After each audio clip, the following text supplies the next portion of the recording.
Hozir birgalikda o'rtog'im Sevara nimalar yuborganini raspakovka qilamiz. O'rtog'im Volt ilovasidan narsalar yubordi.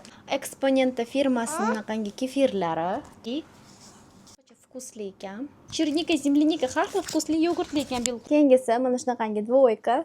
Bu xalitka rangini qarang, juda ham yaxshi ko'raman shunaqa rangni. Bu menimcha bodichalar bor-ku. Ha, Aminaga bodili ekan. Rahmat kattakon Sevara. Aytgancha bularni hammasini Volt ilovasi orqali buyurtma berdilar. Men ham shu fursatdan foydalanib, ulardan o'rganib oldim, qanaqa zakaz qilishni. Hozir sizlarga ham o'rgatib bermoqchiman. Qangi Volt ilovasiga kirasizlar. Kirgan yilidan keyin shuni qarasanglar, o'zi 50% lik hozir aksiya ketyapti. 50% dostavkaga. Mana, отправляйте, получаете по ссылке и 50% skidka.